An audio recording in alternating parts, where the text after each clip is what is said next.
Di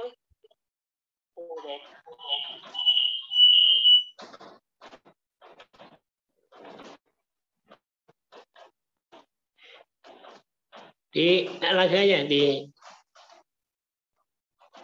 screen aja.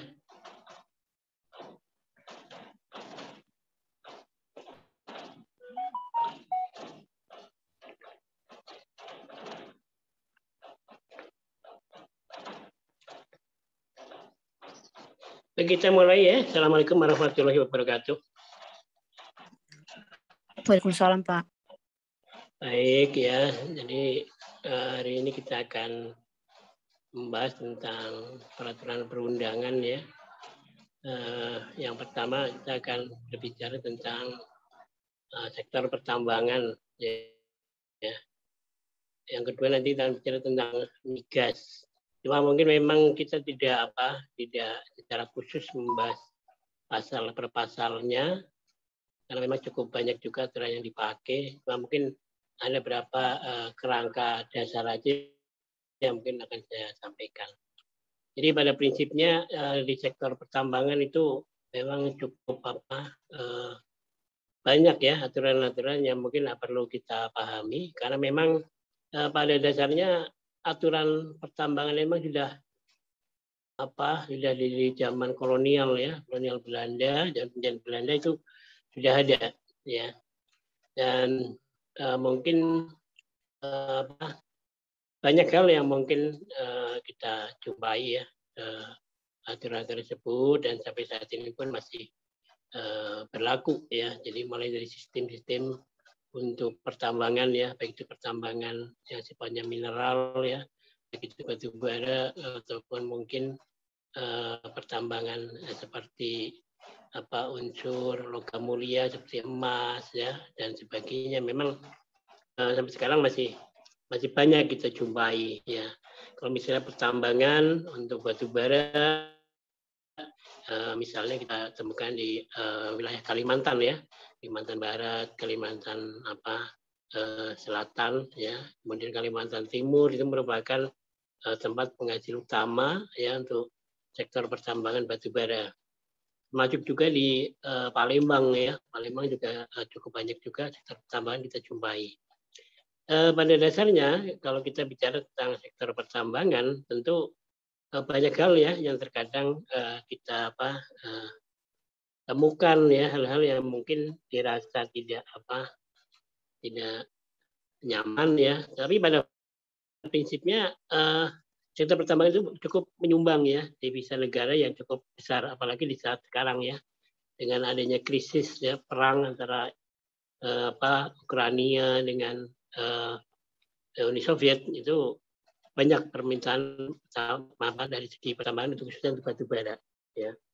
Kemudian di sisi lain juga sebenarnya kalau kita bicara minyak ya, sektor minyak khususnya untuk minyak goreng ya seperti kelapa sawit itu sebenarnya juga cukup tinggi juga permintaannya. Tapi tentu ada beberapa kebijakan ya seperti baik pertambangan, kemudian juga mungkin perminyakan. Ada suatu kebijakan pemerintah yang memang membatasi. Yang pertama tentunya adalah kebutuhan dalam negeri dulu itu baru cukupi dulu ya. Artinya kebijakan itu yang memang diambil oleh pemerintah tentunya dalam rangka bahwa hasil tambang yang dihasilkan oleh Indonesia harapannya adalah menjadi stok ya, menjadi penjamin lah ya, menjadi penjamin stok daripada kebutuhan nasional ya. Seperti pertambangan kayak batu bara itu juga kebutuhan di dalam negeri cukup tinggi ya. Banyak sektor-sektor yang memang membutuhkan batu bara untuk penggeraknya sebagai sumber bahan bakarnya. Seperti yang kita pakai setiap hari yaitu listrik ya. Listrik banyak yang kita pakai sumber bahan bakarnya dari batu bara. Seperti Indonesia Power ya, mungkin kalau di daerah Merak ya. Kemudian ada juga mungkin nanti di Paiton ya, Paiton yang di sana di Jawa Timur ya, dan ada beberapa tempat-tempat lain memang batu bara menjadi bahan pokok untuk industri ya. Jadi batu bara tetap akan diperlukan, walaupun sebenarnya kalau kita bicara batu bara Indonesia itu bukan kualitas yang super ya, artinya mungkin ada kualitas super tapi tidak terlalu banyak. Untuk jenisnya yang banyak dijumpai di kita adalah di kualitas di kelas 2 dan kelas 3. Baik, slide berikutnya.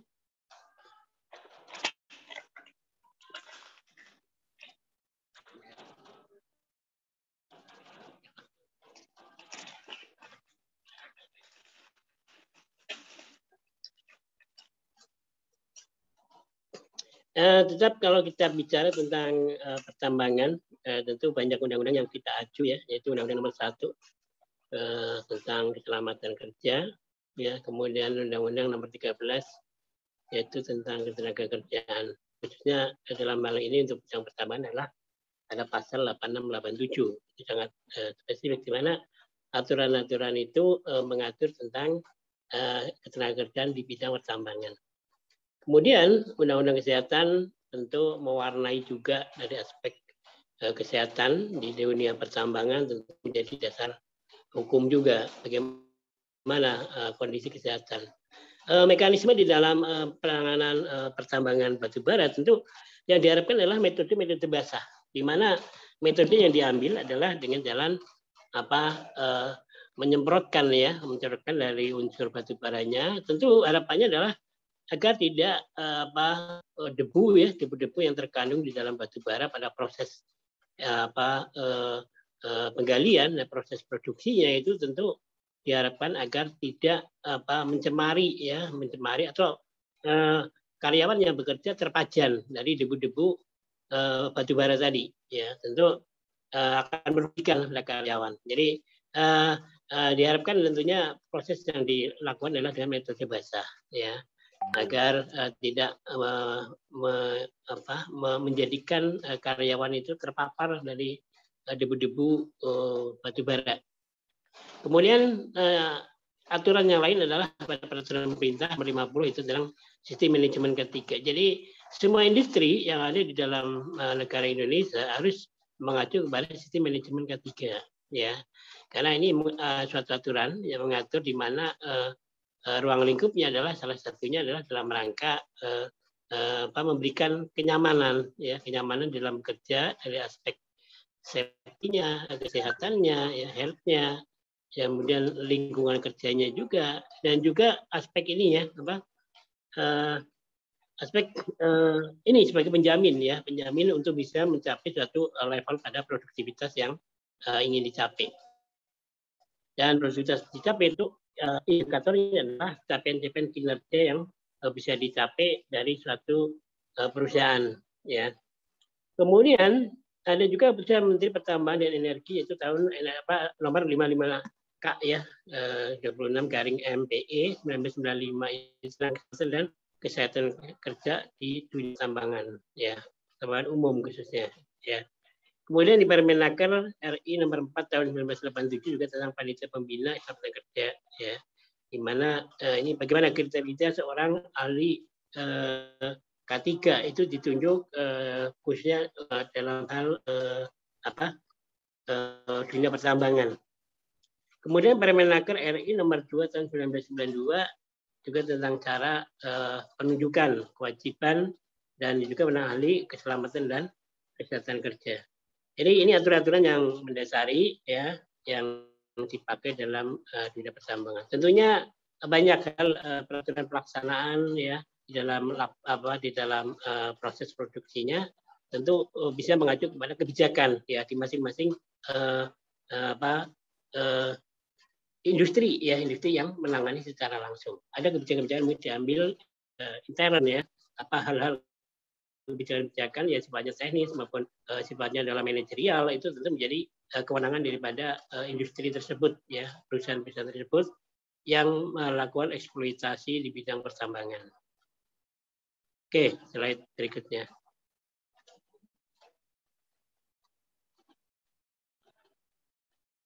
Oke, slide berikutnya.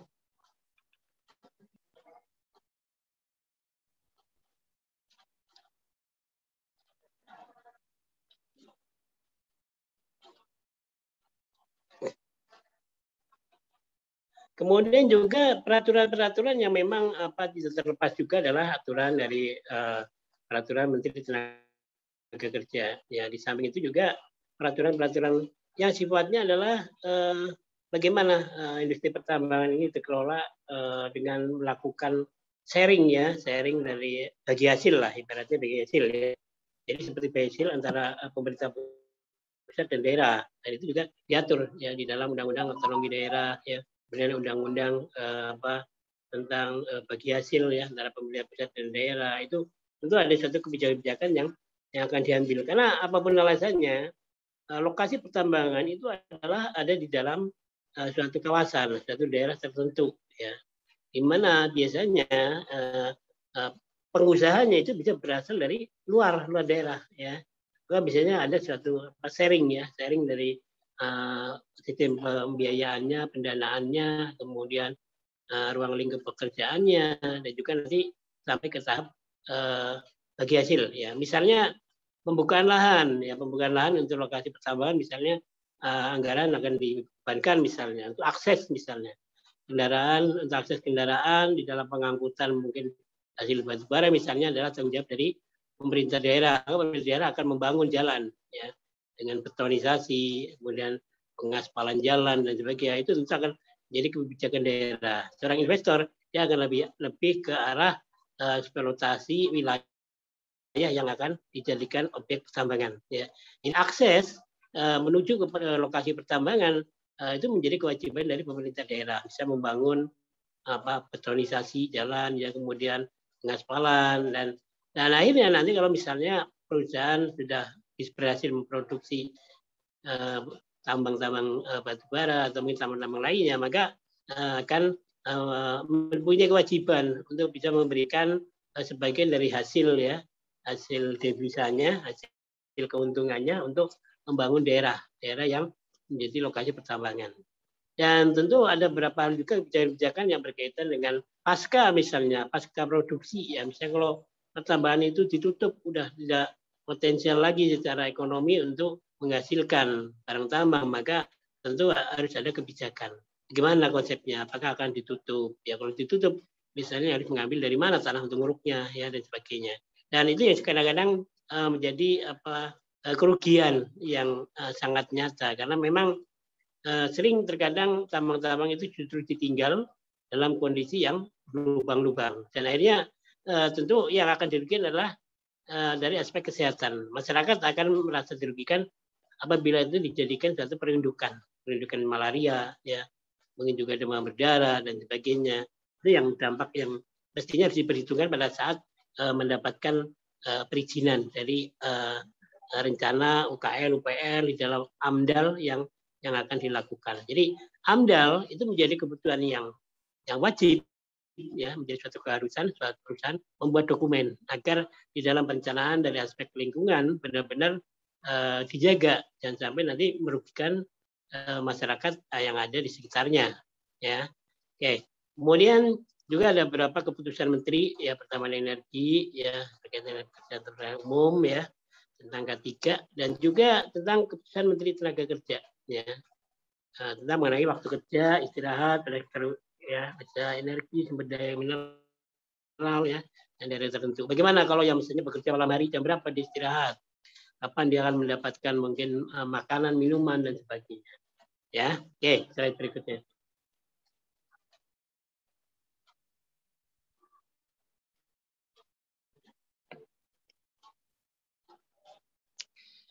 Perlu diketahui sektor pertambangan merupakan sektor yang strategis ya, di mana tujuan utama daripada pertambangan ini adalah bagaimana Indonesia bisa memenuhi kebutuhannya sendiri ya dari sektor energi ya, di mana dengan kebutuhan yang tercukupi dari dari dalam negeri sendiri, maka akan mewujudkan suatu kemandirian ya secara ekonomi ya. Maka pemerintah tentu akan lebih leluasa kalau punya sumber energi sendiri di dalam mengatur kebijakan-kebijakan nasional, terutama adalah kebijakan-kebijakan dalam bidang energi ini. Dan tentunya dengan adanya sektor pertambangan yang punya potensi dengan mungkin jaminan kecukupan ya, kecukupan misalnya tambang batubara Indonesia mencukupi mungkin 100 tahun ke depan, ya paling tidak 100 tahun ke depan kita bisa konsentrasi pada pembangunan, ya, dan sektor lain tentu akan tetap dilakukan dengan melakukan survei-survei, ya, di mana tempat pertambangan itu masih memungkinkan dieksplorasi, ya. Jadi pada prinsipnya tentu perhitungan kenapa habis 100 tahun apabila tidak dilakukan eksploitasi lagi, ya, melakukan eksplorasi lagi, pencarian ya sumber-sumber energi tentu akan habis. Tapi kalau dilakukan lagi tentu akan bisa memanjangkan umur ya daripada ketersediaan barang tambang ya, dan juga mungkin sektor-sektor lain yang kecukupan untuk jangka waktu tertentu. Kemudian di sektor pertambangan juga punya pekerjaan yang berisiko, ya, aktivitas daripada drilling dan blasting. Jadi dua hal kegiatan pokok yang memang cukup berisiko, ya, terutama dari debu, ya, dan juga tidak menutup kemungkinan apabila itu adalah tambangnya bukan tambang terbuka, ya, tambang misalnya di gunung misalnya, nah, itu perlu harus dilakukan dengan hati-hati, pengoborannya, ya, kemudian proses pengangkutannya dan sebagainya itu perlu dilakukan dengan secara hati-hati, karena proses tersebut tentu akan banyak menghasilkan debu, dan debu-debu itu harus disemprot dengan proses basah, ya. Dan ini tentu perlu satu keahlian khusus, ya, seorang petugas atau seorang pekerja di dalam pengeboran maupun mungkin proses eksplorasi dari pertambangan ini. Di samping itu tentu ada juga manuver, ya, alat berat, di mana alat berat ini berfungsi untuk mengangkut misalnya, ya, mungkin juga untuk mengukur dan sebagainya. Kemudian juga cuaca, ya, kemudian juga lokasi, ya, medannya seperti apa. Ya, kalau rata-rata kalau di Kalimantan biasanya adalah lahan terbuka, yang diambil adalah dengan proses penggalian sampai pada kedalaman tertentu, ya, dia akan diambil, ya. Tapi ada juga beberapa lokasi yang diambil seperti membuat gua, ya, itu ada juga beberapa tempat, ya. Dan itu yang mungkin akan lebih berisiko adalah dengan membuat lubang-lubang di dalam gunung, ya, gunung-gunung puncak-puncak daripada penghasil batu bara, yaitu itu akan berisiko lebih besar dibandingkan dengan pertambangan yang sifatnya terbuka, ya. Tentu kecelakaan near miss, ya, sampai dengan kejadian yang mungkin merugikan secara besar, yaitu dalam hal misalnya fatality atau mengakibatkan daripada suatu peristiwa kematian, itu akan sangat dicegah jangan sampai terjadi di sana. Banyak kasus-kasus pertambangan di luar negeri, ya, akhirnya dengan mengebor di dalam suatu batuan-batuan di gunung, ya, akhirnya terjadi keruntuhan, ya, banyak yang meninggal, ya, dan itu yang harusnya harus diperhitungkan dengan baik. Tapi Indonesia hampir mungkin 70-80% adalah pertamanya adalah terbuka lahan, ya, di mana lahan itu lahan dari satu area mungkin hutan, ya, dan itu bisa juga mungkin tanah-tanah pekarangan dan sebagainya yang itu sudah dibeli atau mendapatkan suatu konsensi, pengusaha sudah mendapatkan konsensi izin untuk melakukan pertambangan, dan itu biasanya dia akan dibuka, ya, akan dikupas kulit ininya, kulit tanah, ya, tanah terluar itu kurang lebih 1 meter, ya, sampai 2 meter, ya. Itu bisa kemudian lanjut diambil, ya, artinya diambil batu-baranya yang tertutup tanah pada kedalaman 1 meter biasanya, atau mungkin 2 meter. Dan tentunya semakin dalam tentu akan semakin berisiko, ya, terhadap kemungkinan kerusakan lingkungan dan berpotensi terjadinya suatu penyakit-penyakit menular seperti malaria. Dengan adanya faktor tersebut, adanya orang sakit malaria di situ, maka akan terjadi pertukaran, ya, orang yang mungkin bekerja di situ membawa mungkin bibit malaria, kemudian di situ ada nyamuknya, akhirnya bisa menggigit dan terjadi penularan, ya, jadi penularan antara manusia. Oke, slide berikutnya.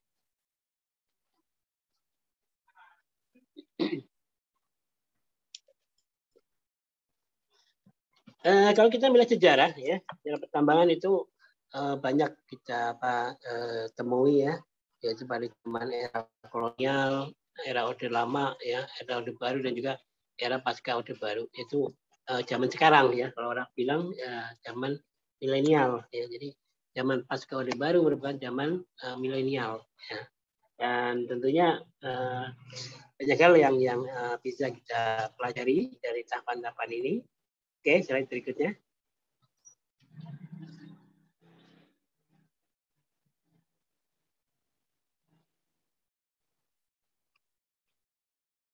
Di era kolonial, ya, di mana pemerintah Belanda mendirikan kantor penyelidikan, ya, bahan tambang, ya, namanya adalah Dienst van Ben Menswesen, ya, di Westverden, Batavia, ya. Jadi pada zaman Belanda pun sudah mendirikan, ya, ada satu kantor.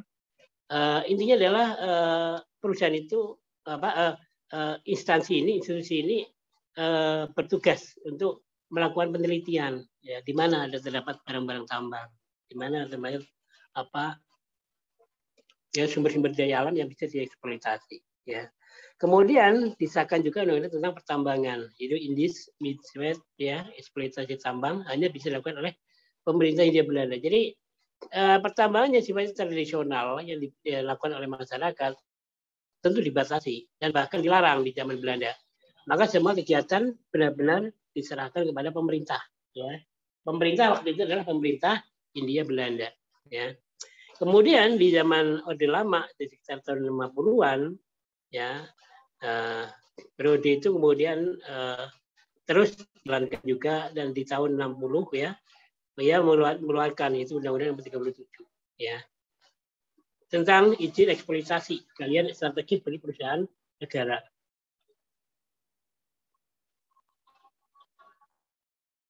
Dan swasta yang berbangsaan Indonesia.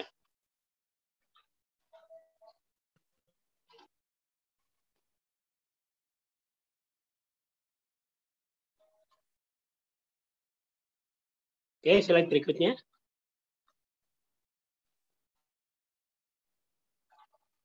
Kemudian di masa Orde Baru, ya, itu dengan munculnya kebijakan MPRS tahun 66, ya, tentang pembangunan kebijakan landasan ekonomi, keuangan, dan pembangunan, ya. Kebijakan ini lebih dominan itu menarik investor asing. Jadi pada tahap Orde Baru, ya, ini cukup cukup strategis juga, ya, di mana di situ dibangun atau dibangun satu kebijakan, dibuat satu kebijakan yang sifatnya strategis. Yang pada prinsipnya untuk menarik, ya, investor dari luar negeri untuk bisa bersama-sama dengan Indonesia untuk mengelola potensi-potensi tambang mana aja yang bisa dimanfaatkan untuk mendukung dari segi keuangan negara, ya. Nah, mereka berinvestasi, kemudian melakukan bagi hasil, ya, dan mereka juga untung, dan Indonesia pun mendapatkan uang untuk melaksanakan pembangunan, ya. Kemudian dalam ketentuan MPRS menyatakan bahwa potensi modal teknologi dari dapat dimanfaatkan. Jadi ada suatu proses, ya, di samping mereka investasi di Indonesia melakukan eksplorasi pertambangan, di sisi lain adanya suatu transfer knowledge, ya. Jadi ada suatu alih teknologi yang menjadi salah satu klausul di dalam kontrak kerjasama pertambangan, ya, yaitu bahwa Indonesia, orang-orang Indonesia yang bekerja di sektor pertambangan tadi diberi kesempatan untuk menimba ilmu, ya. Jadi sehingga suatu saat misalnya para investor sudah tidak melakukan investasi lagi di Indonesia, maka ahli-ahli Indonesia sudah sanggup, ya, untuk melakukan pekerjaan yang selama ini dia lakukan dengan perusahaan asing, ya. Kemudian melalui ketetapan MPR ini pula ini menjadi dasar juga, ya, dalam kebijakan, ya, di mana bentuk penanaman modal asing, ya, tujuan utamanya adalah untuk mempercepat perbaikan ekonomi, ya. Jadi percepatan ekonomi diperlukan investasi, ya, di mana investasi itu akan menghasilkan, ya. Di samping kebutuhan energi di dalam negeri tercukupi, di sisi lain juga bisa dijual ke luar negeri, ya, dan tentu ini akan mendapat keuntungan baik dari pemerintah maupun dari investor yang menanamkan modalnya di Indonesia. Oke, slide berikutnya.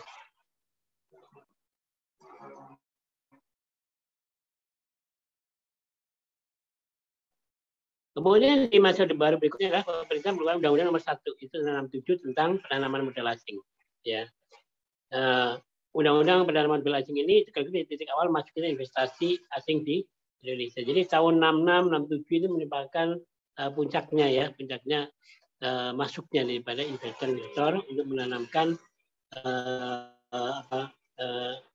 sektor industri di bidang penanaman modal asing. Ya, kemudian pada tahun April 67 dilakukan juga penandatanganan kontrak karya ya penanaman modal asing yang pertama kalinya itu antara Freeport Sulphur Company ya FTS PT Freeport Indonesia yang merupakan milik Amerika. Jadi tanggal 5 April 67 merupakan awal kontrak yang dilakukan oleh Indonesia Amerika yaitu melalui Freeport ya dengan Indonesia. Jadi dalam waktu kurun 67-72 jadi terdapat 16 perusahaan ya. Jadi sudah banyak 16 perusahaan yang melakukan investasi di Indonesia. Ya. Jadi lumayan banyak ya. Jadi ada sekitar 16 waktu itu ya di periode 67-72 yang merupakan fase fase boomingnya dari investor ya. Di mana total penanaman modal asing masuk Indonesia sekitar 2,488,4 juta dolar ya. Oke, slide berikutnya.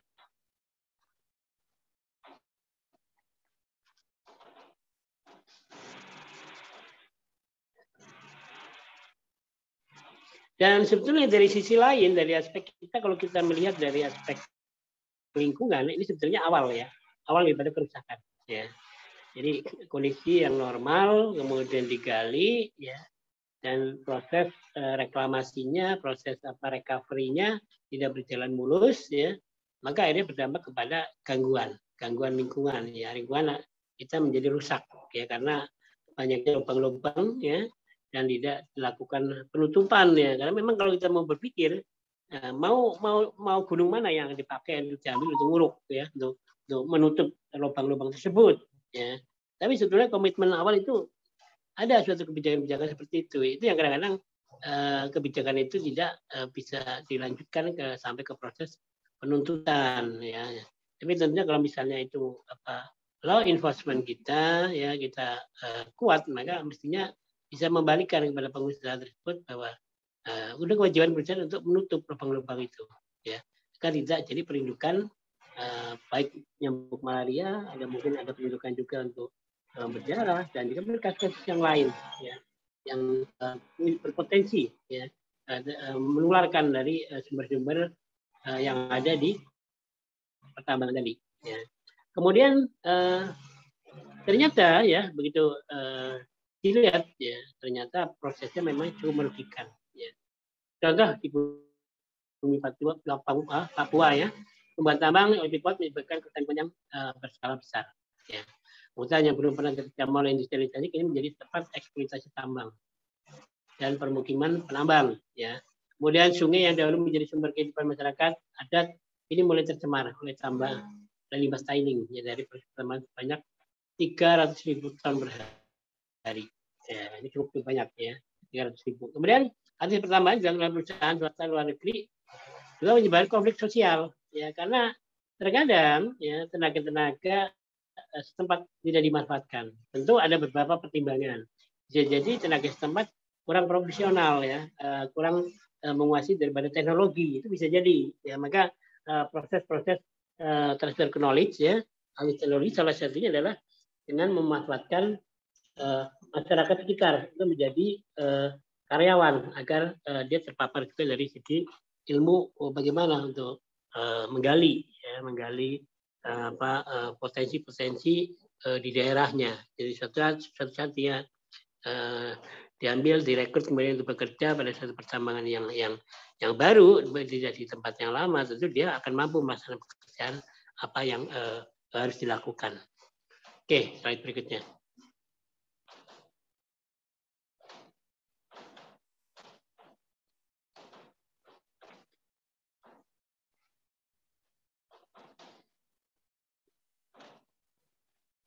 Kemudian kalau kita bicara dampak ya, di aspek hukum, di Undang-Undang 1 tahun 67 tentang penanaman modal asing, itu ternyata kalau kita mengkajinya, undang-undang ini memiliki otoritas mutlak, yaitu memberikan izin dalam melakukan ekstraksi ya semua sumber daya mineral kepada individu maupun perusahaan. Jadi negara menjadi punya keputusan yang otoritas ya, sebagai otoritas yang sifatnya mutlak, karena tidak ada yang lain ya, yang punya kebijakan adalah dari pemerintah khususnya adalah dari Kementerian SDM ya. Kemudian dampak dari undang-undang yang baru ini juga akan menghilangkan klaim rakyat terhadap hak atas tanah ya. Jadi masyarakat akan semakin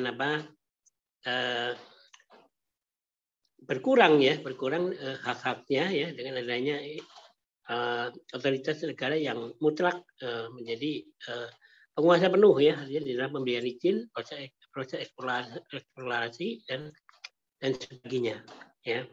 Kemudian di samping itu juga terjadi ketidakadilan ya terhadap hak atas tanah ya dan memanfaatkannya.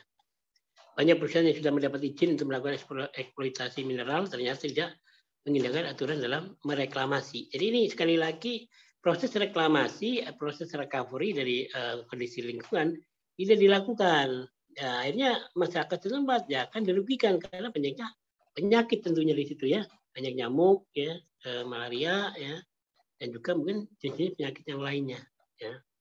Oke, slide berikutnya.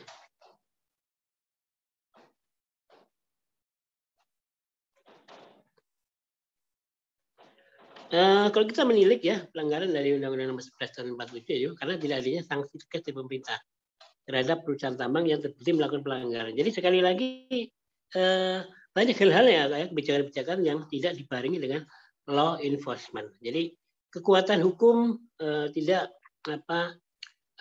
benar-benar diterapkan untuk menekan pengusaha-pengusaha yang yang notabene adalah mereka itu sebagai pelanggar ya. Melanggar daripada kesepakatan untuk keselamatan lingkungan ya, keselamatan lingkungan dirugikan ya, jadi akhirnya terjadi pencemaran di mana-mana, terjadinya penyakit di mana-mana ya. Kemudian lubang bekas ya di kedalaman tambang mestinya adalah dilakukan reklamasi sesuai dengan AMDAL yang sudah disusun di awal berdirinya perusahaan itu sebelum melakukan eksplorasi ya.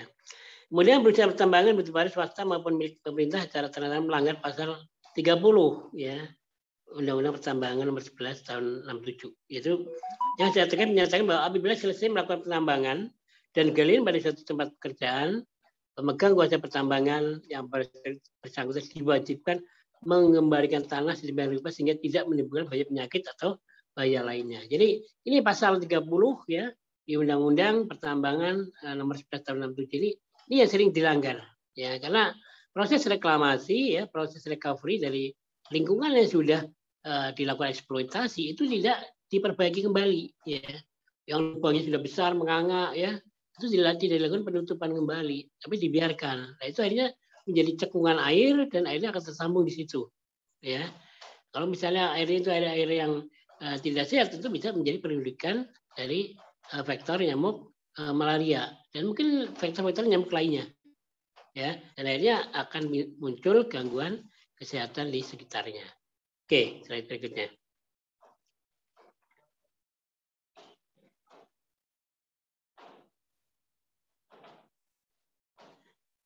Kemudian ya pelanggaran lain pada Undang-Undang Nomor 11 Tahun 67 yaitu jenis kontrak ya, melakukan menambah 5 hal yang jatuh dalam undang. Jadi kuasa pertambangan ya bagi perusahaan nasional baik BUMN maupun swasta ya. Kontrak karya yang dibentukkan bagi pertambangan A dan B serta modal asing ya. Perjanjian karya perusahaan ya, pertambangan ya, batu bara dan juga surat izin pertambangan daerah ya. Surat izin pertambangan rakyat ya dan sebagainya. Jadi di undang-undang ini pun juga mengatur ya beberapa aturan-aturan yang mana sih ya pekerjaan yang bisa dilakukan oleh rakyat sendiri ya. Oh ternyata nggak boleh oleh rakyat, tapi harus misalnya kelompok atau perwakilan atau nama suatu ya mungkin unit usaha seperti CV, PT dan sebagainya ya. Itu harus dibuat sesuai dengan Undang-Undang Nomor 11. Jadi untuk perorangan sendiri itu memang tidak boleh, tapi mungkin perorangan yang dari masyarakat yang membuat suatu kelompok sendiri ya. Jadi dia berupa mungkin PT ya, CV dan sebagainya melakukan eksploitasi di daerah tersebut. Oke, slide berikutnya.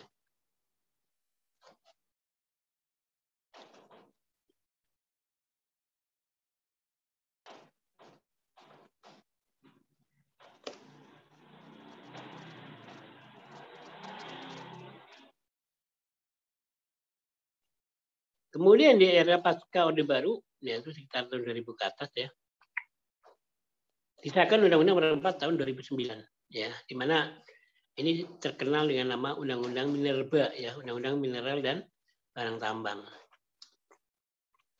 Di mana di dalamnya memuat ya aturan perizinan pertambangan, ya. Tentu dalam hal ini adalah harapannya adalah adanya suatu kepastian hukum, ya, di bidang industri pertambangan mineral dan lainnya yang ada di daerah. Ya, jadi sektor pertambangan di sini tentu harapannya adalah ada suatu guideline, ya, ada suatu aturan yang bisa digunakan, ya, tentunya menjadi acuan ya oleh pemerintah baik provinsi maupun kabupaten, ya, atau mungkin wilayah mungkin di level kecamatan dan sebagainya. Jadi ini menjadi acuan, ya. Harapannya tentu acuan ini bisa merefleksikan dari aspek kebutuhan masyarakat, ya. Masyarakat terpenuhi ya dari aspek mungkin perizinan, dia akan tenang dalam bekerja dan tidak takut ya terjadinya mungkin adanya suatu pelarangan-pelarangan yang sifatnya adalah bukan dari aspek kebijakan, tapi mungkin dari unsur perorangan misalnya, itu tentu dia akan bisa menolaknya ya, tanpa suatu perintah misalnya ya, atau surat tugas yang diperintahkan untuk melakukan misalnya adanya penyelidikan, adanya suatu investigasi kalau misalnya kecelakaan dan sebagainya. Jadi ini perlu suatu aturan-aturan yang memang bisa mengikat ya. Dan tentunya harapannya adalah bisa memuaskan ya, baik itu dari pemerintah dan juga dari pihak swasta yang melakukan investasi. Oke, slide berikutnya.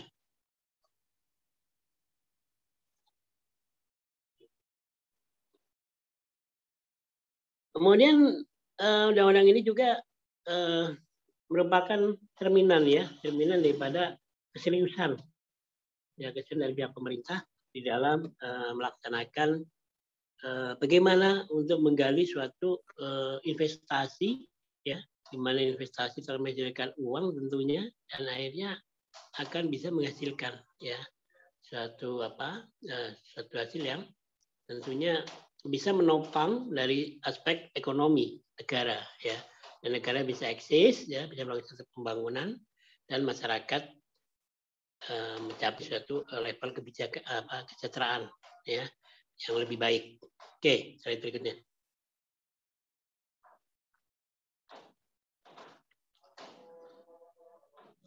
Kemudian di pasca Orde Baru ya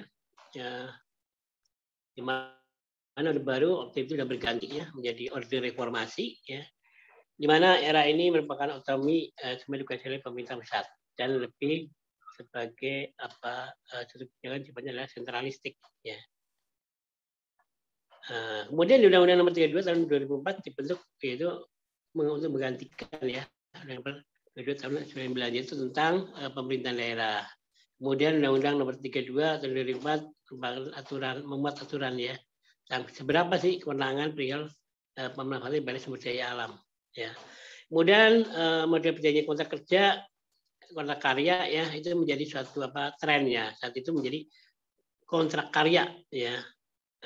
Kemudian kalau sekarang sudah mulai dalam bentuk bukan kontrak lagi, sudah dalam bentuk cipta kerja ya, yang kemarin sempat di demo ya, dan sekarang sedang tahap penyempurnaan ya. Kemudian model perjanjian kontrak karya itu juga harus disepakati ya, yang penting adalah tidak bertentangan dengan semangat pasal 33 ayat 1 UUD 45 yang menyebutkan bahwa perekonomian disebut sebagai usaha bersama berdasar atas asas kekeluargaan. Jadi tidak bisa memain pecat saja ya.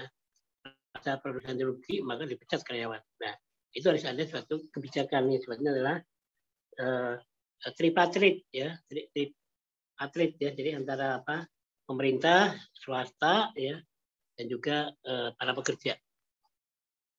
Kemudian Undang-Undang Minerba juga menjadi acuan yang baru ya dalam pelaksanaan aktivitas pertambangan ya, baik mineral maupun batu bara, dan ini menjadi suatu hal yang baru ya, di mana kita mengerjakan itu dengan suatu kebijakan-kebijakan yang diambil bersama ya, sehingga tidak merugikan satu sama lain. Oke, slide berikutnya.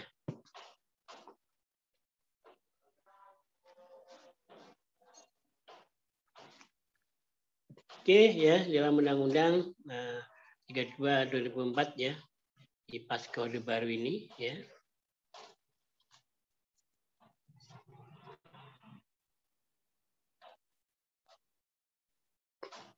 Izin usaha pertambangan IUP ya, itu berlaku untuk jenis badan usaha operasi dan perorangan. Sedangkan izin pertambangan rakyat IULP ya, IULP ya, diberikan kepada penduduk setempat ya.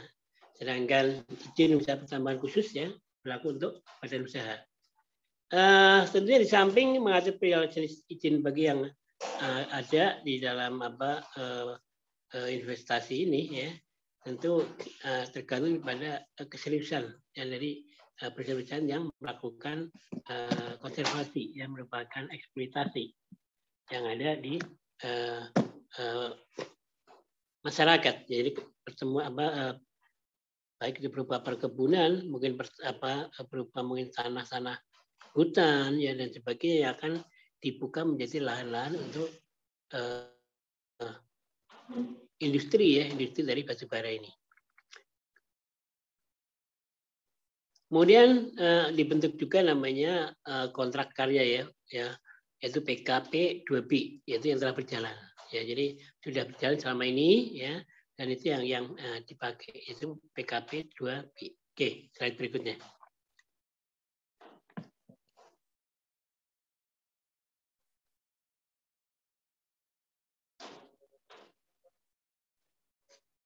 Ada beberapa hal yang perlu saya juga itu tentang faktor teknis ya. Di mana faktor teknis itu berpengaruh secara signifikan. Antara lain adalah eksplorasi yang semakin matur ya, sehingga target eksplorasi makin dalam atau berada di bawah batuan penutup ya. Jadi semakin kebutuhan itu banyak, maka eksploitasi akan terus dilakukan ya. Jadi pada suatu tahap tertentu dan ternyata ada kedalaman tertentu dan sudah tidak menghasilkan lagi ya. Artinya kalau tak ada mungkin dari aspek mutu dan juga mungkin aspek-aspek lainnya dipertimbangkan bahwa itu sudah nggak ekonomis lagi tambang ini, maka bisa jadi akan ditutup tambangnya ya, karena tidak bahwa dari secara ekonomi sudah tidak menguntungkan, maka akan ditutup tambang tersebut. Kemudian pergeseran tipe eksplorasi dari greenfield ya ke brownfield, karena pertempatan wilayah eksplorasi yang menyebabkan tingkat yang bertambah dan laju discovery makin kecil. Jadi sekali lagi pola-pola yang tadinya awalnya adalah mungkin hanya membuka lahan terbuka, akhirnya bergeser kepada mencari pada sumber-sumber energi yang sifatnya mungkin lebih sulit dibanding dengan sumber eksplorasi barang tambang yang sifatnya adalah dataran ya. Kemudian target unconventional resources-nya belum dikembangkan dengan baik. Saya belum didorong dengan berbagai cara dan pendekatan. Ya, itu prosesnya. Oke, slide berikutnya.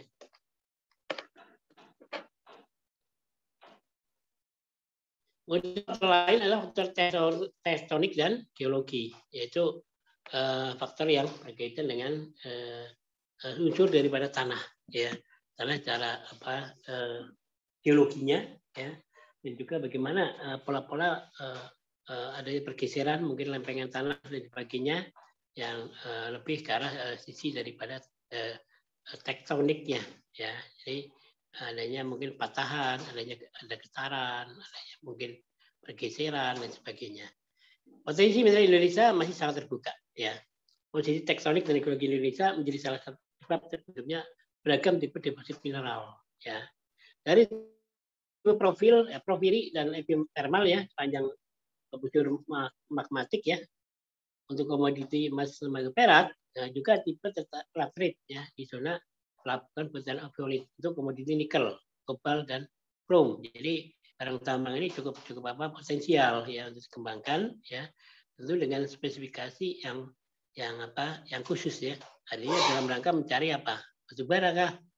Ya, kemudian dalam rangka mencari mungkin nikel kah ya dan sebagainya. Tentu terjadi pergeseran ya, itu adanya tertutup batuan muda. Jadi deeper target and target under cover ya. Ini yang tentunya yang sangat paham adalah orang-orang yang bergerak di dalam industri ini. Ya.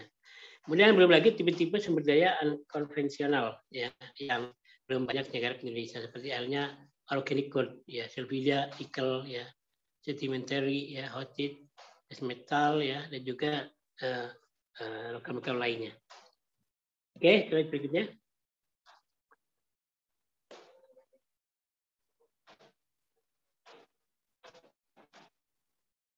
Kemudian UNESCO sendiri juga punya kebijakan ya, dan ini merupakan satu pertambangan yang diabadikan di dalam cagar budaya yaitu UNESCO ya. Jadi UNESCO mengakui bahwa pertambangan batubara tertua di Asia Tenggara ada di Indonesia, yaitu di tambang batubara Ombilin, Sawalunto. Ya mungkin ini zaman dulu sangat potensial ya pertambangan ini, dan seiring waktu ya karena mungkin semakin menjadi bisnis tambang akhirnya ditutup dan akhirnya menjadi objek wisata. Ya. Jadi letaknya di sebelah timur Laut Kota Padang, ya Sumatera Barat, ya, dan sekarang menjadi satu destinasi wisata. Ya.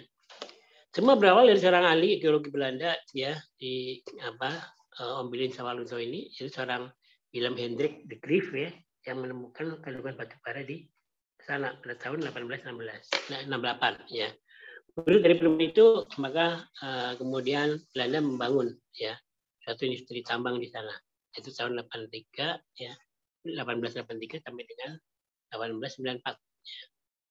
Tambang itu berhenti beroperasi tahun 2019 ya, karena mungkin sudah tidak secara ekonomi sudah tidak ekonomi lagi ya, ekonomis lagi, jadi akhirnya ditinggal ya. Oke, slide berikutnya.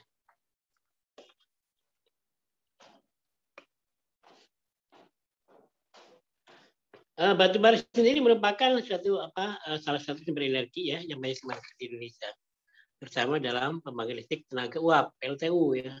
Batu bara memiliki sistem klasifikasi salah satu ISO ya, International Standard Organization. ISO mengklasifikasikan batu bara berdasarkan peringkat. Penentuan peringkat ini menggunakan vitrinit ya dari hasil analisis petrografi batu bara. Oke, slide berikutnya.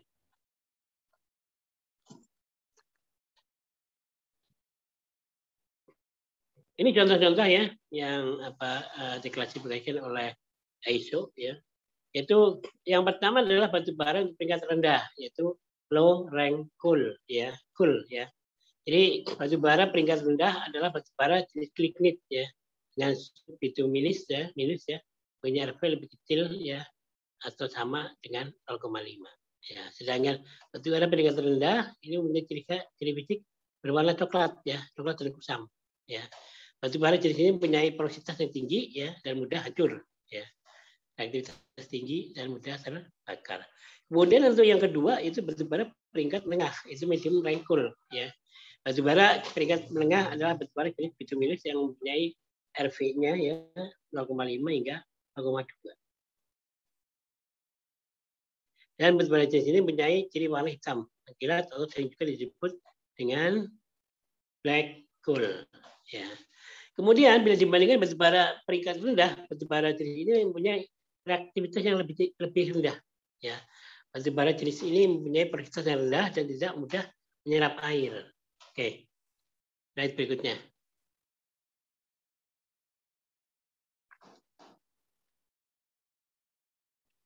Kemudian berikutnya adalah batubara peringkat tertinggi adalah high crank coal. Ya.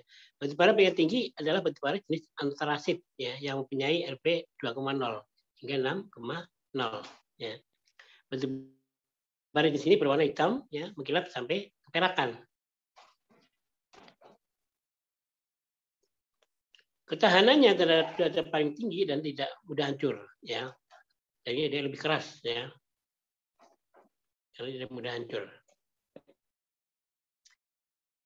Kadar air batubara jenis ini paling rendah dan sebaliknya pada karbon ini lebih tinggi dari jenis batubara lainnya.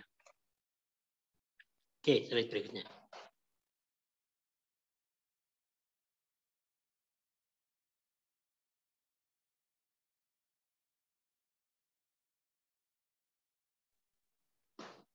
Kemudian jenis pertambangan, ya, ada beberapa jenis pertambangan yang mungkin perlu kita pahami juga. Yang pertama adalah pertambangan untuk jenis mineral radioaktif, ya. Untuk golongan ini, ya, mineral radioaktif, yaitu antara lain adalah radium, ya, thorium, uranium, dan monasit. Yang pertambangan dari mineral logam itu seperti emas, perak, ya, litium, berilium, ya, magnesium, kalsium, ya, kalium, ya, dan seterusnya. Jadi ini merupakan kelompok mineral yang sifatnya adalah mineral logam. Ya. Kalau yang atas adalah mineral radioaktif. Oke, slide berikutnya.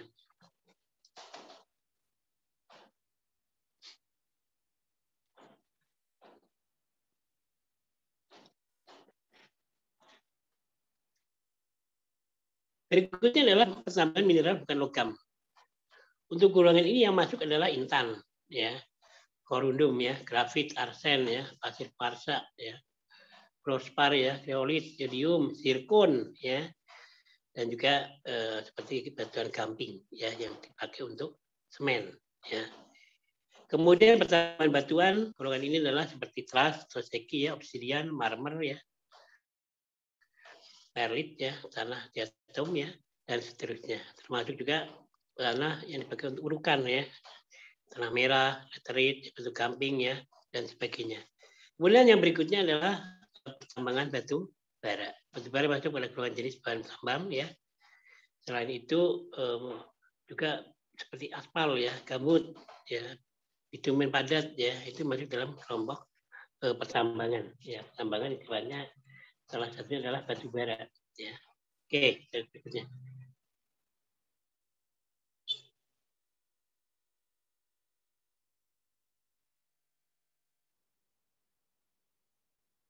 Ini gambarannya, gambaran langkah-langkah yang memungkinkan untuk bisa dilakukan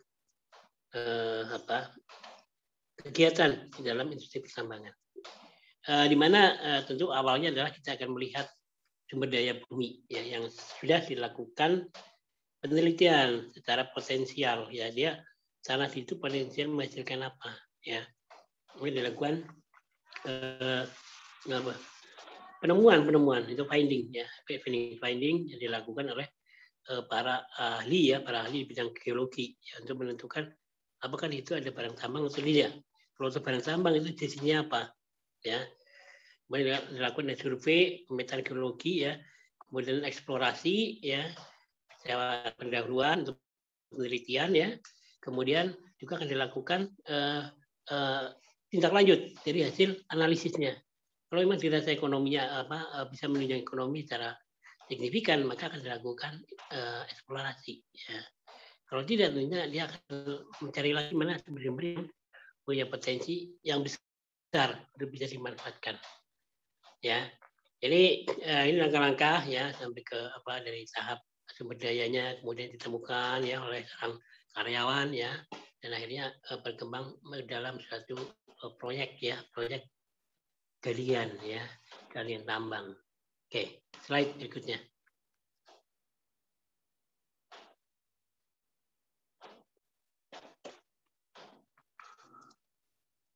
Jadi tahapan-tahapan, ya, sekarang pada masuk dalam industri 4.0, ya, 4.0. Jadi artinya suatu pada tahap penerapan dari aspek IT, di mana IT dikembangkan untuk mendukung proses kerja daripada sektor pertambangan. Ya, dari industri 4.0 maka lebih sempurna, ya, di mana pekerjaan akan lebih luas, ya, jangkauannya, ya, karena kita sudah langsung memanfaatkan IT itu dengan memanfaatkan satelit, ya, satelit komunikasi yang ada di angkasa. Itu akan lebih memudahkan dari aspek komunikasinya dan juga hal-hal kebijakan yang bisa diambil akan lebih cepat. Oke, slide berikutnya.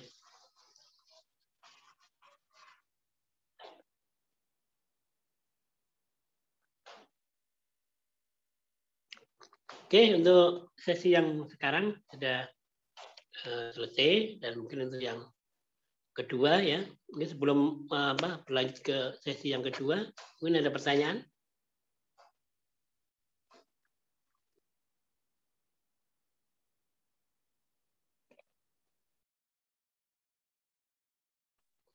Mungkin ada pertanyaan?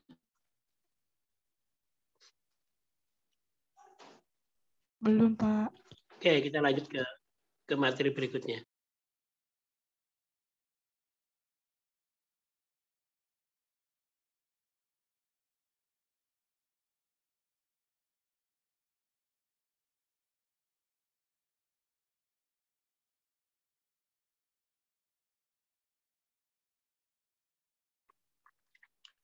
Perundang-undangan, ya, ketika di bidang sektor minyak dan gas. Ya.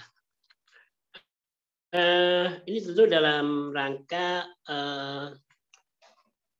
mendukung juga, ya, dari kemandirian di bidang minyak dan gas. Ya. Jadi mungkin kita bisa belajar dari beberapa negara yang maju, tetapi dia tidak punya sektor sumber daya alam, ya, sumber daya alam yang memang mereka tidak punya itu akan lebih lemah, ya, dibanding dengan negara yang punya sumber daya alam, ya. Karena apa? Karena negara-negara yang tidak punya sumber daya alam yang bisa dieksplorasi, dieksploitasi, kemudian digali dan sebagainya, itu tentu mereka akan sangat tergantung daripada sektor-sektor tertentu, misalnya sektor mungkin pariwisata, hanya pariwisata aja, kemudian sektor manufaktur lainnya, ya. Jadi lebih ke arah barang jadi, ya, sumber alam yang sifatnya adalah merupakan bahan baku dari satu proses produksi mereka tidak mempunyai, ya.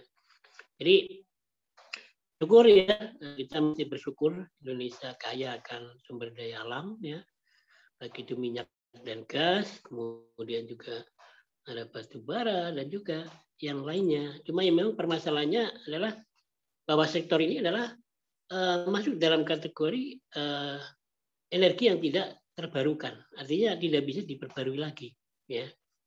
Dan kedepannya tentu mestinya pemerintah, ya, harus mulai berpikir mencari energi alternatif, jangan semuanya terpusatkan pada sektor energi yang bersumber pada fosil, ya, yang tentunya fosil ini dihasilkan sudah sekian ribu tahun yang lalu, ya, tapi untuk sekarang tentu kalau semuanya akan dieksplorasi semua tentu akan mencapai pada titik titik jenuh, ya, dia akan mencapai sumber-sumber itu menjadi habis, ya. Dan tentunya sebelum sampai proses habis kita harus bersiap untuk alternatif energi yang bisa dimanfaatkan, ya, energi misalnya mungkin seperti energi matahari, ya, kemudian untuk pembangkit mungkin, atau mungkin sekedar untuk pemanas ruangan misalnya, atau mungkin pencahayaan, maka bisa dia memanfaatkan dari energi matahari, ya. Kemudian juga mungkin yang lainnya seperti angin, ya, dan sebagainya, mungkin sumber air, ya, untuk pembangkit listrik dan sebagainya, itu perlu dilakukan suatu kajian-kajian, ya, eksplorasi, kemudian mulai dilakukan mungkin percontohan di daerah-daerah tertentu, ya, untuk diterapkan dengan misalnya energi solar, ya, kemudian energi mungkin dengan angin, ya, kemudian energi dengan air dan sebagainya. Oke, slide berikutnya.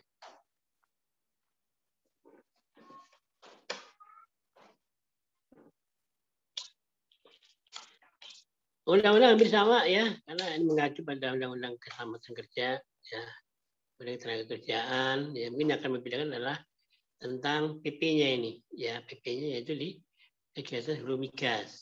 Ya, kemudian di nomor tahun berikutnya ya ada perbaruan lagi menjadi PP 34 2005. Ya. Kemudian di berikutnya adalah di PP nomor 55 tentang perubahan kedua kegiatan hulu migas. Ya, jadi sekali lagi bentuk-bentuk kegiatan ya dalam rangka untuk mencari sumber-sumber alam ya untuk dimanfaatkan itu dilakukan dengan terus-menerus ya, di mana sampai menemukan pada satu titik yang potensi untuk digali ya dengan kecukupan tentu mungkin misalnya 50 tahun, 100 tahun dan sebagainya. Oke, slide berikutnya.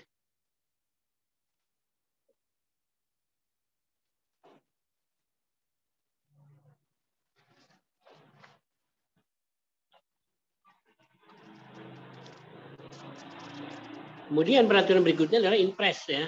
Inpres nomor 2 tahun 2012 tentang peningkatan produksi migas.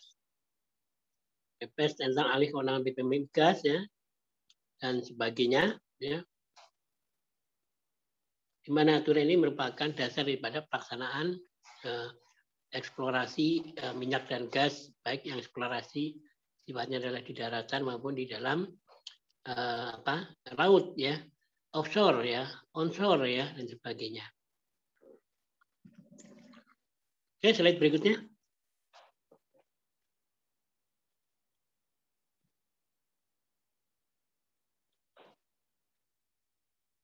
Sejarah minyak dan gas ya dimulai dari tahun 1871 ya.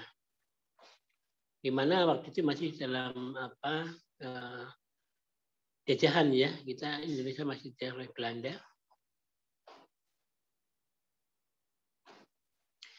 Dan di waktu itu ya muncullah ya beberapa peraturan-peraturan ya yang dibuat yang intinya adalah bagaimana bisa mengatur suatu hak dan kewajiban dari pemegang konsensi, yaitu investor ya dalam industri minyak dan gas.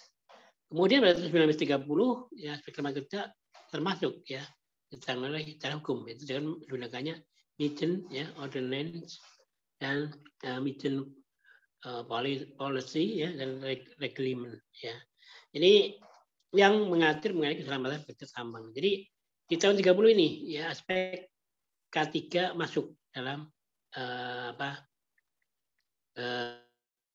sistem ya, dalam sistem kerja yang ada di tahun itu ya. Kemudian udah pertambahan sudah mulai perombakan dari sistem konsensi pada zaman Belanda menjadi sistem kesepakatan kerja ya.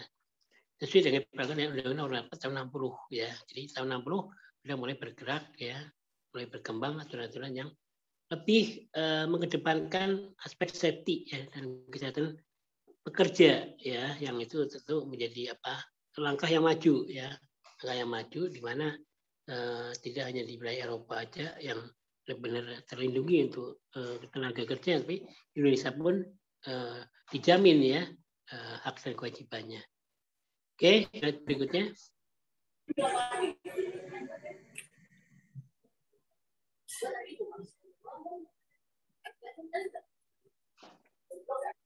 Kemudian ya muncul juga ya Undang-Undang nomor 17, PP nomor 17. Tahun 2017. Mana pengawasan pelaksanaan eksploitasi di daerah ya lepas pantai ya, ini juga diatur bagaimana ya. Jadi kalau kita mungkin belajar tentang dunia perminyakan ada dua sisi ya. Yang pertama adalah eksplorasi yang sifatnya offshore ya dan juga onshore. Yang offshore mungkin lebih banyak ada di lautan ya, dan onshore itu lebih banyak mungkin di daratan. Jadi dua sisi itu yang mungkin bisa tentunya dari aspek ekonomi itu akan lebih mahal eksplorasi yang ada di tengah laut ya, karena safety-nya tentu akan lebih dijaga benar-benar ya dibanding dengan mungkin yang di darat ya. Banyak sumber-sumber air sumber-sumber minyak dan gas ditemukan di tengah laut ya, pada bagian besar adalah tengah laut. Ada beberapa memang yang ada di daratan seperti mungkin Cepu ya, ada Cepu Blora sana itu banyak juga ditemukan ya. Kemudian Bojonegoro ya itu banyak juga minyak ditemukan tapi eksplorasinya adalah di daratan. Oke, slide berikutnya.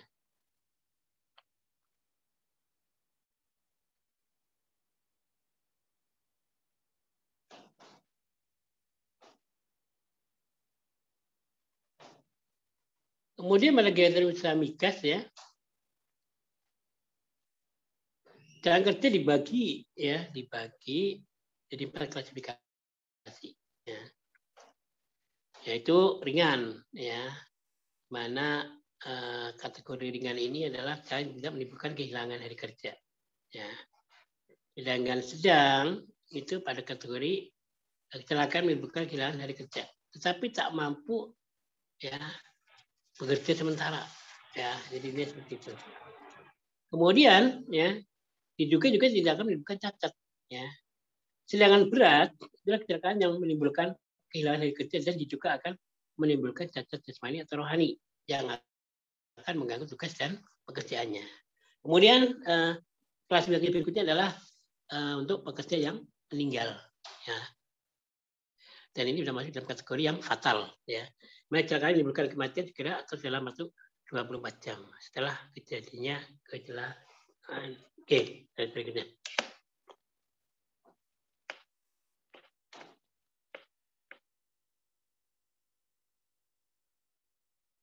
Kemudian di undang-undang ya nomor 2 tahun 2001 ya.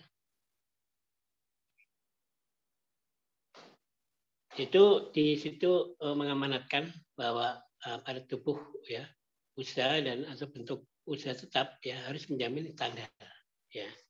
Standar dan mutu pelayanan ya. Itu harus tetap menjadi acuan ya di dalam memberikan perlindungan kepada karyawan. Ya. Perminyakan membutuhkan sumber daya manusia yang handal, itu sudah pasti. Ya. Kemudian orang Indonesia juga tidak terlalu dikira berpotensi hanya dapat di operator. Jadi memang awalnya memang kita diremehkan tenaga-tenaga kita. Ya. Dan tentunya ini menjadi perhatian kita bersama. Itu kita harus meningkatkan dari segi aspek teknologi. Ya. Dan juga kita tingkatkan ya teknik-teknik penanganan dan yang sektor mungkin bisa langsung menangani dan juga sektor yang mungkin di second line ya. Dan itu semuanya harus berjalan dengan baik ya. Oke, slide berikutnya.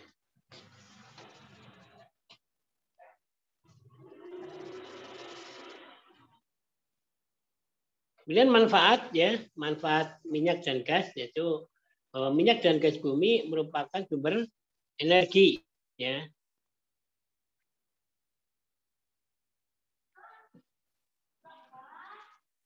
Oke.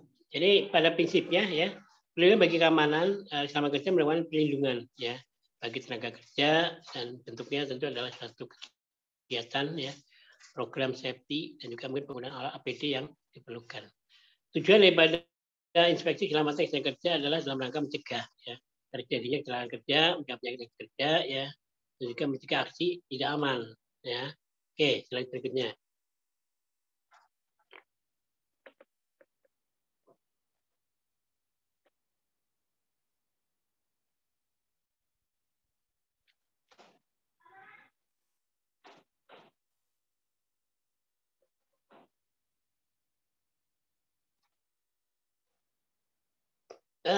Di dalam prakteknya perlu dilakukan satu inspeksi ya, di mana kebutuhannya dalam rangka untuk mengecek semuanya ya agar bisa terlaksana dengan baik ya.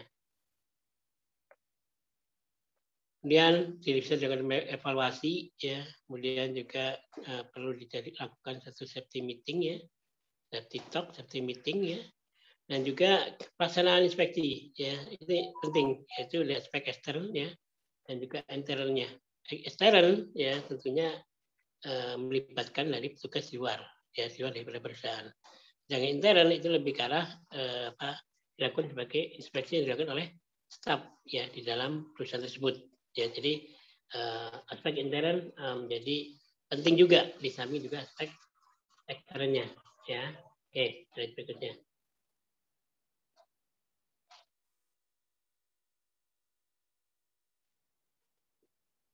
Kemudian usaha pertambangan migas ya, yang telah mengalami perombakan ya dari segi kebijakan. Oke, slide berikutnya.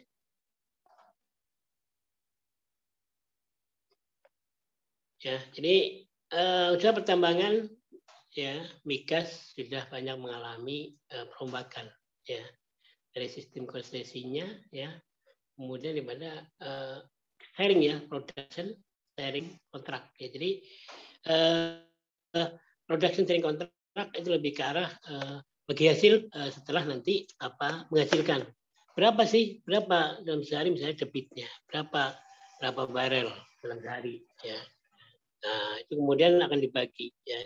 Dari keuntungan dari produksi akan diberikan kepada pihak Indonesia dan juga pada pihak yang melakukan investasi di Indonesia. Persennya berapa? Mungkin ada 50-50 ya, 60 Indonesia misalnya, 40 investor dan sebagainya. Nah, itu tentu akan menyangkut daripada pembagian hasil dan juga hak dan kewajiban yang sudah diatur di dalam kontrak tadi. Ya. Kemudian pemerintah juga menyadari bahwa usaha pertambangan migas merupakan kegiatan yang memiliki risiko cukup besar. Ya. Sehingga masalah keselamatan operasi tentu menjadi prioritas. Ya. Menjadi prioritas yang perlu diperhatikan untuk aspek keselamatan dan kesehatan daripada karyawan. Ya. Kemudian juga di tahun 60 ini yaitu dengan Undang-Undang 44 tentang minerba ya, telah diterbitkan seperangkat perundang-undangan ya. Dan undang-undang ini sebagai petunjuk pelaksanaan ya di dalam proses eksplorasi ya di daerah lepas pantai ya. Oke, slide berikutnya.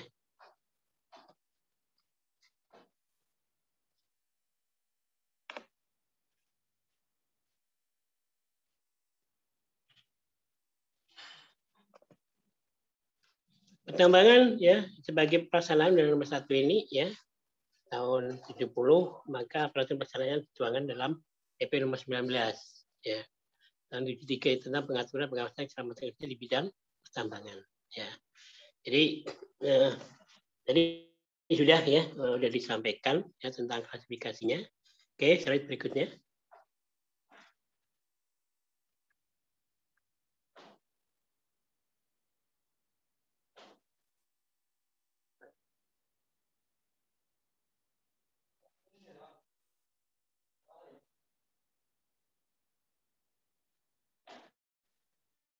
Ya, di dalam undang-undang ini juga mengamanatkan ya bahwa ada usaha ya harus punya kewajiban yaitu untuk menjamin standar dan mutu ya dalam pelaksanaan pekerjaannya. Kemudian untuk mewujudkan amanat tersebut dalam rangka menyambut era globalisasi diperlukan suatu standar nasional ya dan kompetensi dapat mengakomodir. Jadi standarisasi baik mungkin dari aspek kompetensi ya dan juga dari aspek peralatan dan sebagainya ya sarana prasarana pendukung itu perlu distandarisasi ya agar bisa menjamin keselamatan daripada karyawan ya dan juga proses kerja akan terjamin keamanannya. Kemudian keselamatan migas ya juga memuat ya ketentuan tentang standarisasi daripada peralatan. Jadi betul ya apa yang dikatakan standarisasi tentu harus menyangkut dari aspek kompetensi ya seorang karyawan harus punya keahlian khusus ya sebelum masuk ke dalam industri perminyakan ya punya keahlian minimal adalah dia sarjana perminyakan atau mungkin sarjana kesehatan yang sudah paham ya atau sudah mendapatkan pelatihan ya atau mungkin pendidikannya basicnya adalah dari K3 ya itu menjadi salah satu lah ya satu unsur daripada staf ya karyawan yang ada di dalam industri mungkin perminyakan ya kalau ini kita bicara perminyakan adalah industri perminyakan ya. Kemudian selama bekerja merupakan suatu sifatnya adalah pelindungan bagi keamanan dan kesehatan dari pekerja ya dan tentu tujuannya adalah dalam rangka terhindar ya agar terhindar dari kecelakaan kerja dan tentunya harapannya adalah keselamatan dari pekerja dapat tercapai, kesehatan, ya, keselamatan, ya, dan juga lingkungan, ya, tidak tercemar dan sebagainya. Jadi itu yang menjadi tujuannya. Oke, slide berikutnya. Manfaat, ya, manfaat dari minyak dan gas, ya, tentunya sangat banyak, ya, menjadi sumber energi, ya, dan bisa memenuhi kebutuhan rumah tangga, ya, baik LPG, ya, liquid petroleum gas, ya, maupun juga minyaknya, ya, minyaknya bisa untuk bahan bakar kendaraan, ya, jadi residunya bisa dibuat untuk plastik, ya. Kemudian bahan-bahan lain bisa dimanfaatkan untuk bahan baku industri kimia, misalnya untuk membuat kain-kain seperti polyester, ya, bisa juga untuk cat, ya, bahan baku cat. Oke, slide berikutnya.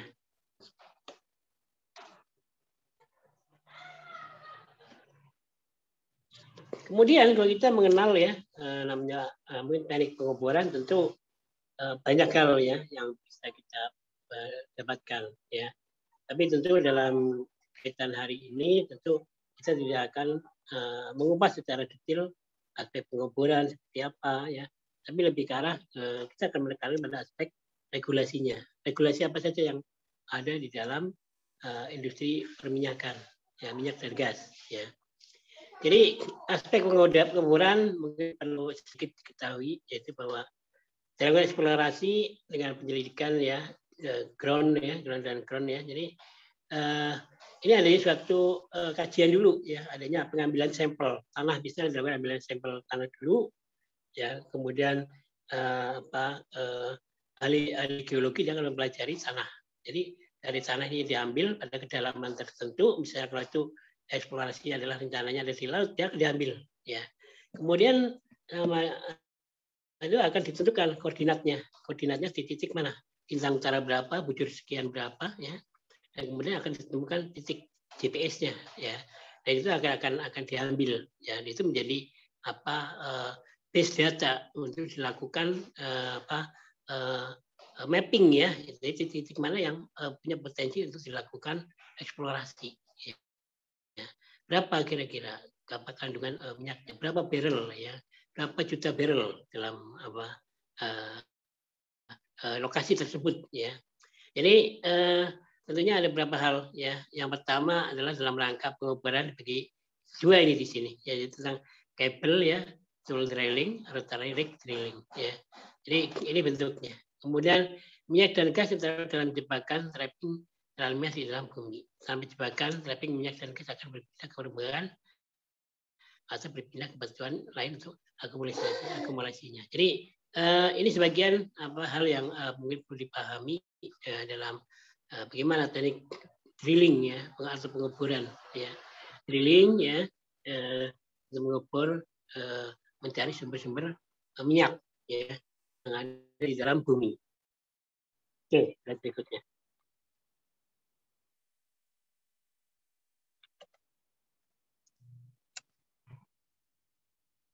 Minyak dan gas merupakan sumber daya alam yang terdapat di dalam perut bumi, ya. Minyak dan gas bumi berasal dari dekomposisi makhluk hidup, ya. Tumbuhan dan binatang yang terdapat melalui pricing yang kuat, ya, dari bumi, ya, lapisan bumi, dan akhirnya lambat tahun, ya, akhirnya menjadi minyak, ya, minyak yang ada di dalam bumi, ya, dan dia akan masuk ke dalam satu cekungan-cekungan, ya.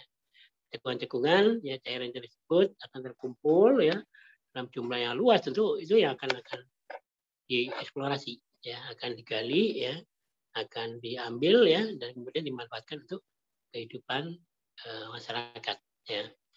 Maka dengan adanya tekanan temperatur yang sangat tinggi dan waktu yang sangat lama, maka material organik yang ada akan berubah menjadi minyak dan gas yang kita temukan pada saat ini, ya.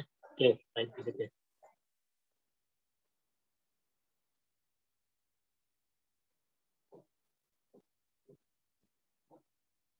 Gas dihasilkan bersama-sama dengan minyak, ya, dalam bentuk solution gas drive, ya.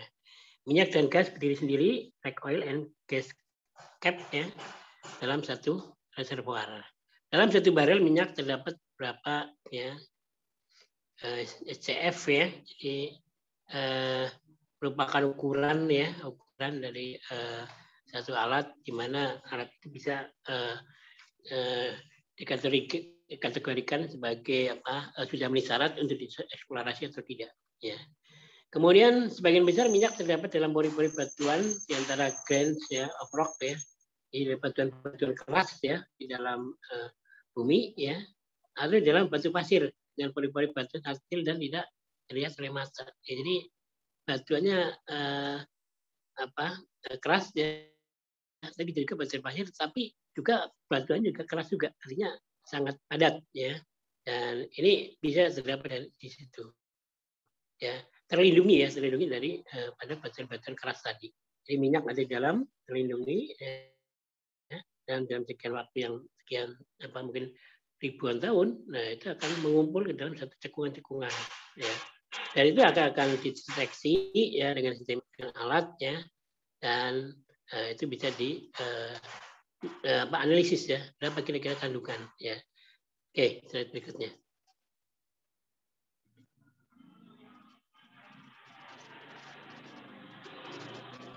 Minyak dan gas terdapat dalam vacuum trapping ya, dalamnya di dalam bumi. Kalau menyebabkan tentu minyak akan berpindah ya. Oke, trap terdiri atas batuan dasar ya, dan fault atau patahan ya, patahan sesar. Jadi proses-proses patahan-patahan ini akan menjadikan minyak ini, kandungan minyak ini bisa bergeser ya, karena adanya geseran secara alamiah dari bumi dalam rangka mencari kestabilan struktur daripada tanah yang ada di dalam bumi ya. Oke, slide berikutnya.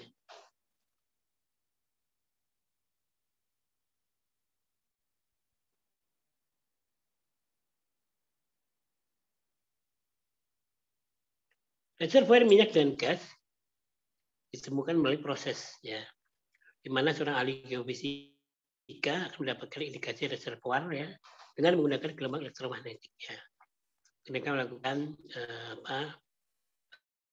penelitian ya secara seismograf ya, kemudian secara geologi, geofisika ya, dengan menembakkan ya suara, dan itu akan diidentifikasi ya. Kemudian waktunya kembali gelombang terekam dalam suatu peralatan yang dipakai, dan itu akan diidentifikasi ya. Jadi seorang ahli geofisika, geologi ya, semuanya akan mengkaji semuanya, mengkaji bersama-sama ya. Kemudian data lalu diproses melalui komputer yang dihubungkan dengan peralatan survei seismik ya. Kemudian untuk mendapatkan data rekaman batuan dalam bumi. Yang kemudian akan diterjemahkan oleh satu komputer ya. Dan akhirnya komputer akan menafsirkan di situ minyak atau tidak ya. Kalau ada kandungannya sampai berapa tahun, berapa juta barrel kubik misalnya dan sebagainya. Oke, slide berikutnya.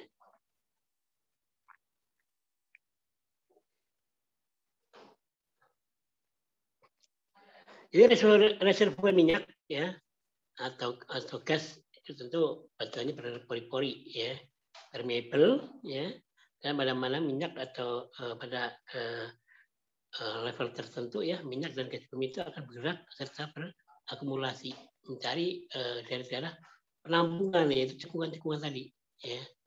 Kemudian kalau kita bicara reservoir itu ada beberapa.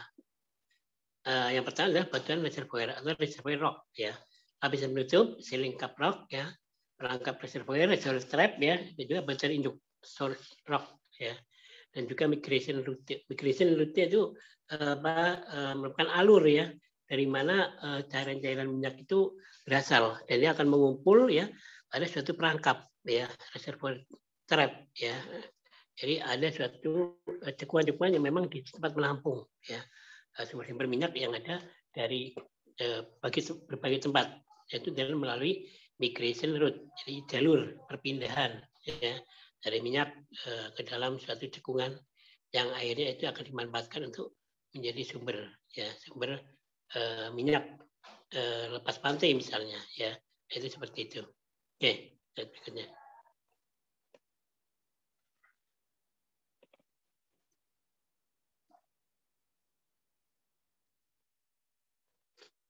petroleum system ya, ada beberapa proses ya yang perlu diketahui, yaitu ada generation ya, batuan sedimen di mana akan terendap ya, dan itu akan mengandung material organik ya atau hidrokarbon. Kemudian melakukan migrasi ya, perpindahan ya dari titik satu ke titik lain ya, masuk ke dalam satu jebakan atau mungkin suatu cekungan ya. Dan secara pada waktu yang lama maka terjadi akumulasi. Volume hidrokarbon lebih dalam trap dan lebih cepat daripada kebocorannya, sehingga hidrokarbon akan terakumulasi. Kemudian preservation hidrokarbon ya, akhirnya di situ akan masuk dalam proses biodegradation atau voluntary washing ya. Ini terjadi pembersihan ya, pembersihan dari kandungan-kandungan minyak tadi. Kemudian timing jebakan terbentuk sebelum dan selama hidrokarbon bermigrasi. Jadi timing merupakan waktu yang diperlukan bagaimana suatu minyak dan gas itu akan kumpul ya, akan ke dalam satu cekungan yang memang menjadi tempat penampungan mereka ya dalam waktu yang lama. Oke, slide berikutnya.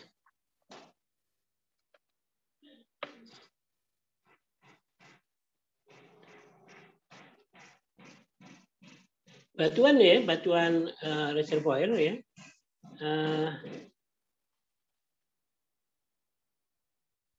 Adalah merupakan suatu wadah ya yang diisi oleh minyak atau gas ya, berupa lapisan yang bentuknya itu berongga-rongga. Itu berongga-rongga dan berpori-pori ya. Secara teoritis pada dasarnya semua batuan itu baik batuan beku maupun batuan metamorf ya, dapat bertindak sebagai batuan reservoir. Tetapi pada kenyataannya ya hanya 99% saja yang merupakan adalah batuan sedimen. Ya, jadi tentu perlu dipahami bahwa memang batu-batuan keraslah yang mampu melindungi dari pada minyak ya, kandungan minyak dan gas yang ada di dalam bumi ya. Dan proses migrasinya tentu sangat terlindung ya di antara batuan-batuan keras, karena kalau tidak itu dia akan bocor ke atas ya, ke atas, dan mungkin kalau misalnya ada patahan itu bisa terjadi kebocoran ya, misalnya peristiwa gempa ya dan sebagainya, akhirnya terjadi patahan. Kemudian jenis dari batuan reservoir ini sangat dipengaruhi oleh misalnya porositas dan permeabilitas. Porositas merupakan perbedaan volume pori-pori terhadap volume batuan secara keseluruhan. Sedangkan permeabilitas merupakan kemampuan dari medium berpori untuk mengalirkan cairan ya atau fluida dan sebagai fungsi daripada ukuran butiran, bentuk butiran serta distribusi daripada butiran tersebut ya. Oke, slide berikutnya.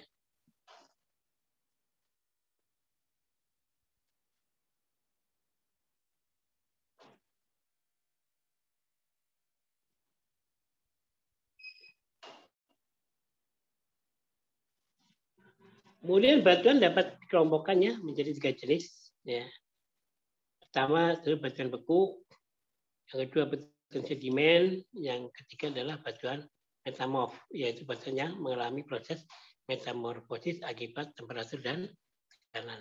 Ya, batuan beku ada batuan yang terbentuk dari akibat proses pendinginan magma. Ya, jadi pendinginan magma merupakan magma ini berasal dari gunung berapi. Ya, sekarang gunung berapi tidak mesti harus gunung berapi ada di daratan. Di lautan pun banyak ditemukan gunung berapi. Ya, jadi begitu keluar dari perut bumi dan akhirnya pengaruh air ya, air laut ya akan membeku. Ya, dan ini disebut dengan batuan-batuan beku ya. Oke. Kemudian batuan sedimen merupakan batuan yang dari hasil sedimentasi. Ya. Dan batuan metamorf merupakan batuan yang mengalami proses metamorfosis akibat karena temperatur dan tekanan ya dari batuan-batuan yang ada di atasnya ya, di tekanan atau mungkin di sekitarnya. Oke, berikutnya.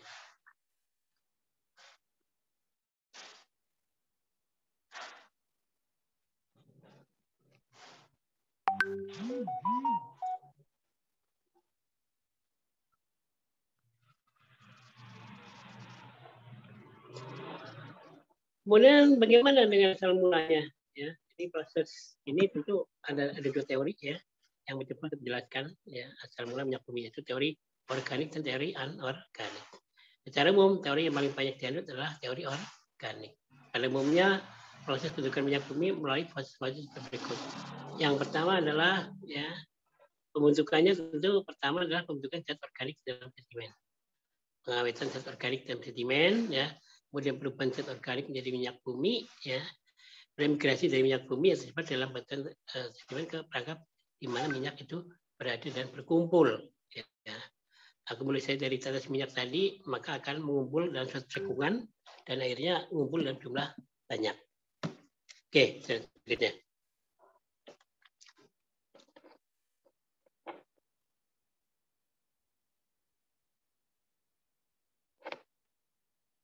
Lingkungan terdapat minyak dari gas bumi, hampir sebagian besar minyak dari gas bumi ditemukan pada lapisan batuan pasir karbonat.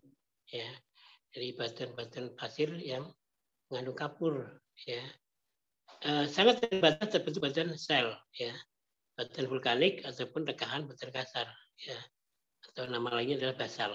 Ya, studi pendahuluan meliputi geologi regional menyangkut studi komparatif. Ya, studi ini mengembangkan formasi yang bisa dijadikan sasaran eksplorasi. Jadi ini merupakan beberapa teori-teori ya yang mungkin sekedar untuk sharing informasi. Ya, pada prinsipnya tidak sederhana ya kita melakukan suatu proses eksplorasi minyak ya. Tentu ada suatu survei pendahuluan yang dilakukan ya. Maka sekarang kita pun melibatkan dari perusahaan dari luar negeri swasta yang ahli dalam hal minyak dengan tentunya didukung sarana prasarana yang canggih ya. Jadi kita bisa membaca kandungan minyak di bumi kita di titik mana saja yang memang potensial untuk bisa dimanfaatkan untuk dibor. Banyak titik-titik yang memang sumber minyak belum dimanfaatkan dengan maksimal atau mungkin bahkan belum dilakukan eksplorasi karena dirasa masih cukup ya untuk kebutuhan sekarang. Tapi tentunya tidak menutup kemungkinan sumber-sumber tadi yang sudah ditemukan akan digali dalam akan eksplorasi dalam waktu yang mungkin yang tidak lama karena semakin mendesaknya kebutuhan ya, kebutuhan dan ketergantungan akan energi fosil ya, yang tentunya kedepannya perlu diambil satu kebijakan bagaimana agar energi fosil ini bisa diganti dengan energi-energi yang terbarukan. Jadi secara alamiah alam kita akan tetap sehat ya, nyaman, tapi selain energi kita tercukupi ya. Oke, slide berikutnya.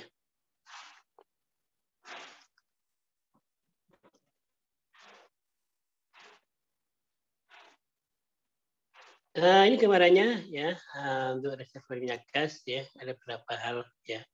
Adanya batuan reservoir ya, lapisan menutup ya, sealing caprock ya, perangkap reservoir, batuan induk ya, migration route. Jadi tadi saya pikir tadi udah ini ya, udah dijelaskan tadi. Jadi itu gambaran ya, gambaran dalam bagaimana kita bisa mendapatkan suatu minyak dan gas ya.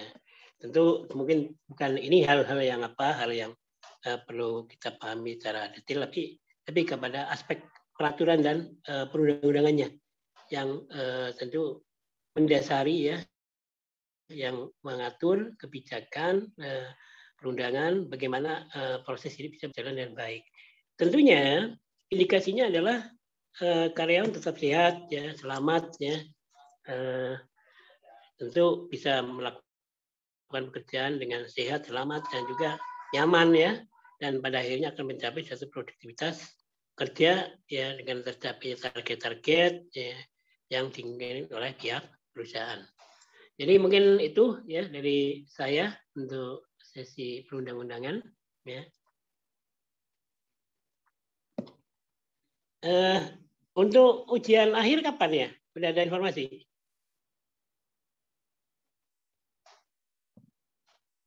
Belum, Pak. Belum ada kabar dari Seket.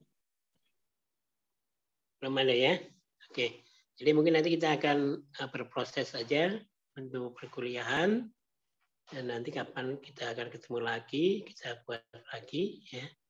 Mungkin kalau tidak ada waktu, kalau tidak ada apa, tidak mesti harus hari Sabtu. Kalau misalnya hari lain ada kosong, diinformasikan aja ya, biar apa perkuliahan kita bisa apa on the track ya, tidak sampai terlambat ya. Intinya adalah target kita adalah tepat waktu ya. Syukur kalau bisa sebelum waktu yang ditentukan kita sudah selesai. Oke, mungkin ada pertanyaan?